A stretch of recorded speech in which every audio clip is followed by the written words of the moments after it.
The crystal chandeliers of Bella Vista cast warm light across the white tablecloths as my family finished what had become their monthly ritual of public humiliation disguised as dinner. I sat quietly at the end of the table, cutting my salmon into precise pieces while my brother Marcus regaled everyone with stories of his latest promotion at the law firm. "Senior associate," he said for the third time, adjusting his Armani tie. "Youngest in the firm's history." My sister Victoria nodded approvingly, her diamond earrings catching the light. "That's what happens when you apply yourself. Unlike some people who waste their potential on pipe dreams." She didn't look at me directly, but everyone knew who she meant. I was Alexandra Chin, the family disappointment who dropped out of law school to pursue what they called restaurant fantasies. What they didn't know was that those fantasies had turned into a culinary empire worth $89 million. "Speaking of applying yourself," Dad said, setting down his wine glass with authority, "Alexandra, it's time we had a serious conversation about your future." I looked up from my plate. "What about it? This whole chef thing has gone on long enough. You're 28 years old, living in that cramped studio apartment, working in someone else's kitchen." His voice carried the familiar tone of disappointment I'd grown accustomed to. "Marcus has offered to get you an entry-level position at his firm. Paralegal work. It's honest employment." Mom nodded enthusiastically. "With benefits, dear. And room for advancement if you work hard." I glanced around the restaurant Bella Vista, one of the most exclusive establishments in the city. The same restaurant where I'd had my first job as a prep cook 8 years ago, washing dishes and learning from the ground up. The same restaurant whose struggling owner, Giuseppe Rossetti, had become like a father to me when my real family had written me off. "I appreciate the offer," I said carefully, "but I'm happy where I am." Marcus snorted. "Happy? You're a line cook, Alex. You smell like grease half the time." "At least she's employed," Victoria added with false sweetness. "Though barely. How much do line cooks make these days? 30,000? 40 if you're lucky." I took a sip of water, letting their assumptions wash over me like they had for years. They had no idea that I owned 3 restaurants, had a cookbook deal with a major publisher, and that my catering company handled events for Fortune 500 companies. "The point is," Dad continued, "you're getting older.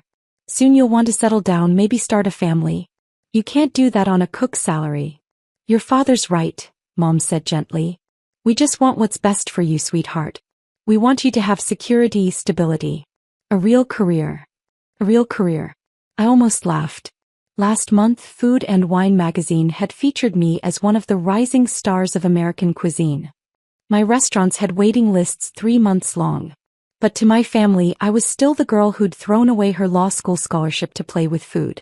"I understand your concerns," I said, checking my watch. 8:47 p.m. Giuseppe would be finishing his rounds in the dining room soon, making his way to our table as planned. "Do you?" Marcus leaned forward. "Because from where I sit, it looks like you're wasting your life. You could be making 6 figures as a lawyer. Instead, you're chopping vegetables for minimum wage." "Marcus is right," Victoria said, pulling out her phone. "I was just looking at paralegal salaries online. Entry level starts at 55,000. That's probably more than you make in a year." The irony was suffocating. Last week, I'd signed a deal to expand my restaurant group to the West Coast. The contract was worth $12 million. But here I sat, listening to my family calculate how I might scrape together a middle-class lifestyle if I abandoned everything I'd built. "You know what?" Mom suddenly announced, standing up from the table. "I think we've said everything we need to say tonight." Dad nodded, reaching for his wallet. "Sometimes tough love is necessary. We can't keep enabling this fantasy." "We're leaving," Mom declared, loud enough for nearby tables to hear. "Alexandra, it's time you figured things out for yourself. Find your own way home tonight. Maybe walking a few miles will give you time to think about your choices." Marcus was already standing, straightening his jacket. "This is for your own good, Alex. We can't keep coddling you." Victoria gathered her designer purse, shaking her head sadly. "When you're ready to grow up and join the real world, call us. Until then, we're done." I watched them put on their coats, the other diners staring at our table with a mixture of curiosity and pity. The humiliation was meant to break me, to force me into submission. Instead, I smiled and remained seated. "We're leaving without you," Mom announced one final time. "Find your own way home." Okay, I said simply. I'll figure something out. They walked toward the exit, heads held high, satisfied that they'd delivered the wake-up call I supposedly needed. As they disappeared through the front door, I pulled out my phone and sent a quick text. They just left. Perfect timing. The response came immediately. On my way to your table now. I straightened my blazer. Not the discount store clothing my family assumed I wore, but a custom piece from a designer who'd become a personal friend after I'd catered her daughter's wedding. My cramped studio apartment was actually a converted loft in the arts district that I'd purchased and renovated myself. But appearances could be deceiving, and I'd learned to dress down whenever I knew I'd be seeing my family. Giuseppe Rossetti approached my table with his characteristic warm smile, but his eyes held the sharp intelligence that had helped him build his restaurant empire before age and health issues forced him to consider selling. He was wearing his best suit, and I noticed he'd brought a leather portfolio, the merger documents we'd been negotiating for months. Alexandra, my dear, he said in his accented English, loud enough for the remaining diners to hear. Thank you for staying. I hope your family's early departure won't interfere with our business discussion. I stood to greet him and he kissed both my cheeks in the traditional Italian fashion. Not at all, Giuseppe. I'm ready to finalize everything. Excellent. He gestured to the chair my father had vacated. Hey, please sit. As Giuseppe settled into the chair, I noticed several diners at nearby tables watching us with interest. Bella Vista was the kind of place where business deals were often conducted, and Giuseppe was something of a local celebrity in culinary circles. I must say, Giuseppe continued, opening his portfolio, when you first approached me about acquiring my restaurant group, I was skeptical. You're so young and you presented yourself so modestly. But your track record speaks for itself. He pulled out the contracts, spreading them across the table where my family's dinner plates had been moments before. 3 successful restaurants, a James Beard nomination, and that catering contract with the mayor's office. Very impressive for someone barely 30. I smiled, remembering how Giuseppe had laughed when I'd first told him about my family's perception of my career. Age is just a number in this business. What matters is vision and execution. Precisely. He pulled out an expensive pen, the kind my father had always coveted. Now let's review the terms one final time. You're acquiring Bella Vista, Rosa's Garden, and Il Momento for a total of $42 million. With the option to retain all current staff and maintain the existing menus for at least 1 year. $42 million. I thought about my family, probably sitting in their car in the parking lot, discussing how they'd finally taught me a lesson about responsibility and realistic expectations. That's correct, I confirmed, pulling out my own pen. And you'll stay on as a consultant for the transition period? 6 months, with the possibility of extension if we both agree. Giuseppe smiled. I confess, I'm excited to see what you do with these establishments. Your innovation combined with our traditions, it's going to be something special. Just then, I noticed movement near the restaurant's entrance. Through the large windows, I could see my family's car in the parking lot. They hadn't left after all. Dad was gesturing animatedly, probably arguing with Mom about whether they'd been too harsh. Marcus was on his phone, likely calling an Uber since they'd originally planned to drop me off at home. Victoria was checking her makeup in the car's mirror. They were about to witness something that would shatter every assumption they'd made about my life. Giuseppe, I said, raising my voice slightly, before we sign, I want to make sure you're comfortable with my expansion plans. Adding Bella Vista to my restaurant group will bring my total holdings to 6 establishments across 3 cities. Giuseppe nodded approvingly. Your vision for farm-to-table dining is exactly what the industry needs. And your financial backing is solid. Your accountant provided excellent documentation. I noticed a couple at the table next to us leaning in to listen. Word would spread quickly through the city's social circles. By tomorrow, everyone would know that the young woman who'd been publicly abandoned by her family at dinner was actually a major player in the restaurant industry. Shall we make this official? Giuseppe asked, positioning the contract between us. I glanced toward the window again. My family was still in the parking lot and I could see Dad walking back toward the restaurant entrance.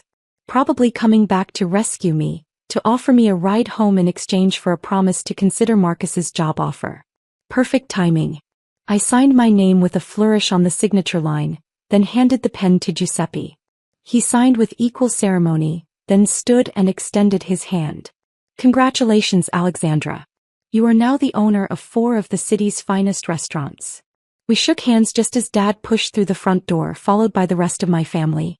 Their eyes went straight to our table, taking in the formal handshake, the spread of documents, and Giuseppe's deferential posture toward me. Thank you, Giuseppe, I said, making sure my voice carried across the dining room. I'm honored to be taking over such prestigious establishments. The 42 million is well invested. Dad stopped in his tracks. Mom bumped into him from behind. Marcus and Victoria stood frozen by the hostess station, their mouths slightly open. Giuseppe noticed my family's arrival and smiled knowingly. Ah, your family returns. Perhaps they'd like to join us for a celebratory drink. I looked toward the entrance where my family stood like deer caught in headlights. I'm not sure they have time. They were just explaining how disappointed they are in my life choices. Disappointed?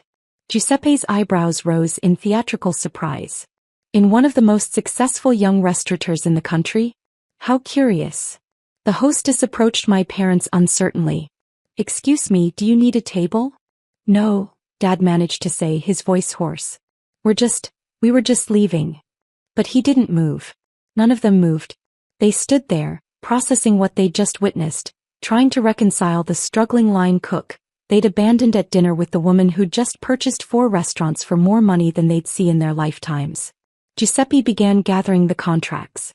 I should let you celebrate with your family. This is a big moment. Actually, I said loud enough for my parents to hear, I think I'll celebrate at one of my other restaurants. Il Giardino has excellent champagne, and the staff there will want to hear about the expansion. Giuseppe chuckled. Of course. Your staff at Il Giardino are like family to you, no? Much more supportive than. He glanced meaningfully toward my actual family. I stood up, smoothing my blazer. Giuseppe, you're absolutely right. Real family celebrates your successes instead of trying to tear them down. Dad finally found his voice. Alexandra. I turned toward him with a polite smile. Yes. Could we talk? I'm sorry, but you made it clear that you were done with me tonight. Something about finding my own way home and growing up. Mom stepped forward. Sweetheart, we didn't understand. Understand what? That I'm not actually a failure? That I haven't been wasting my life. I picked up my purse, a custom leather bag that had cost more than Marcus's monthly rent. You've been telling me for 8 years that I needed to abandon my dreams and get a real job. Well, congratulations. You finally convinced me that we have nothing to talk about. Victoria found her voice. Alex, we saw you sign papers for $42 million. Where did that money come from? I smiled sweetly. From my restaurants, Victoria. The ones I built while you were all telling me I was wasting my potential. Restaurants. Marcus stepped closer. You mean you own restaurants? 6 of them now, actually. Well, technically 5 restaurants and 1 catering company. The catering company handles most of the high-end events in the city, including, coincidentally, the mayor's inauguration next month.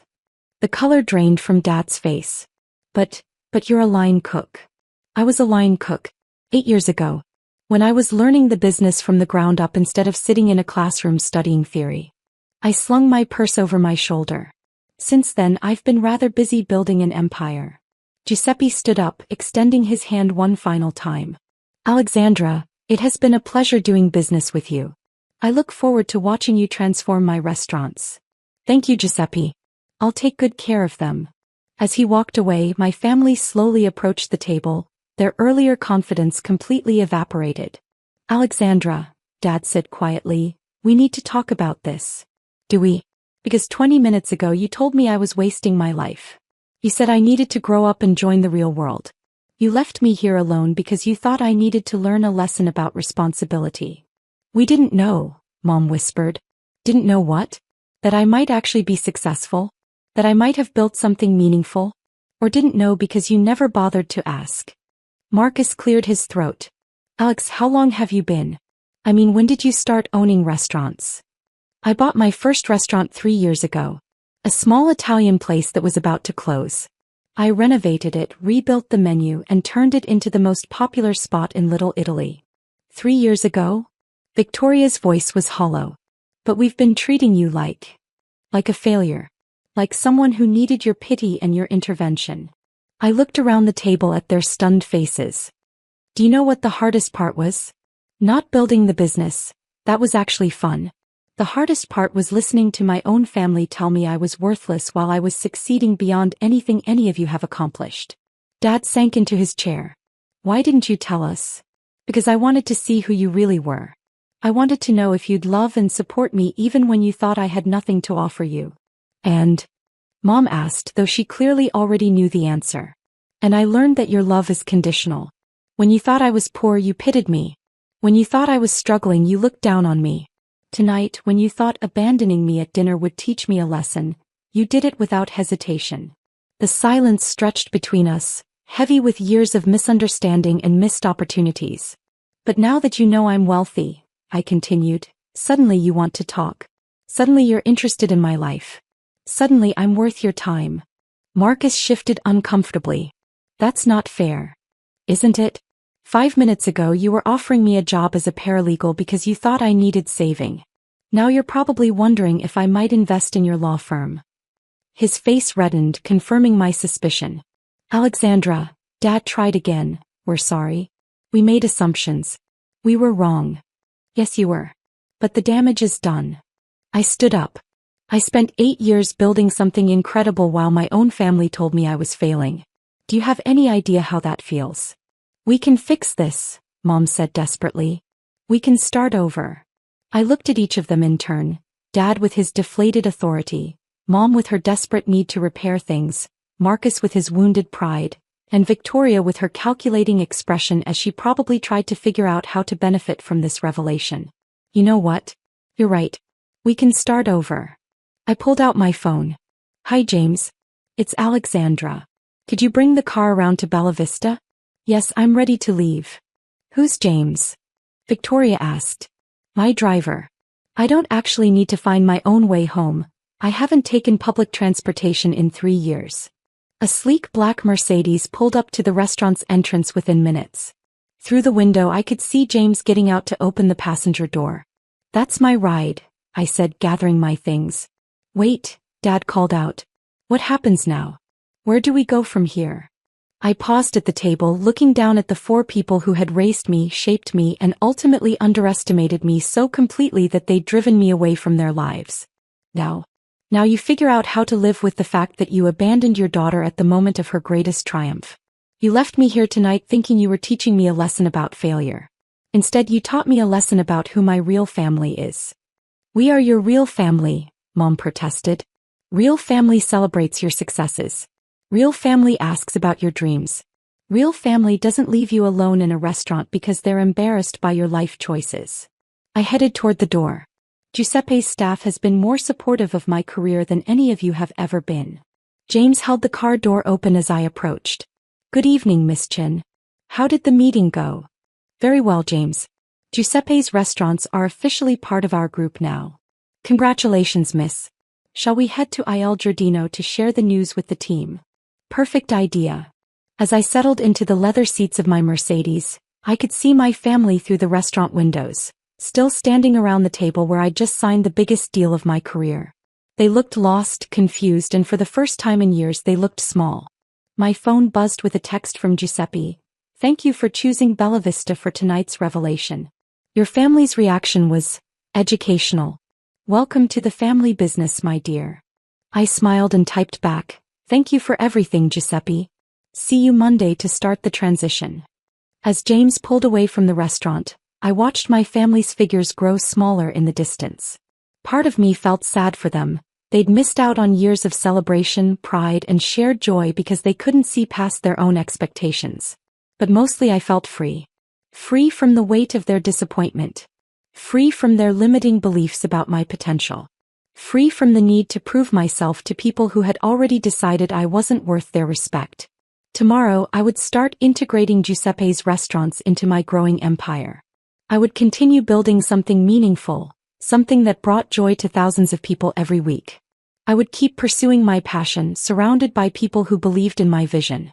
And if my family wanted to be part of that journey, they would have to earn their way back in. Not as people who tolerated my choices, but as people who celebrated them. Not as family members who loved me despite my career, but as family members who loved me because of who I had become. The city lights blurred past the car windows as we drove toward Il Giardino, where my real family, my chosen family of chefs, servers, managers and friends, would be waiting to hear about the expansion. They would cheer for my success, ask thoughtful questions about my plans, and probably insist on opening a bottle of champagne to celebrate. They would do what real family does. They would be proud of me. And for the first time in 8 years that felt like enough. As we pulled up to Il Giardino, I could see the warm lights spilling from the windows, could hear the faint sounds of laughter and conversation from the kitchen. My kitchen. My restaurant. My family.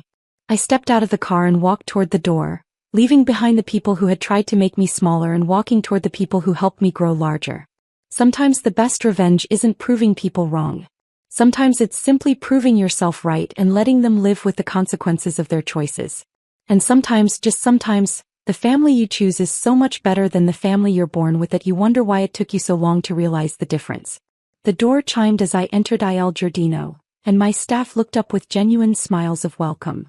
Not because they knew I was wealthy, not because they wanted something from me, but simply because they were happy to see me. That's what real family looks like. And I was finally home.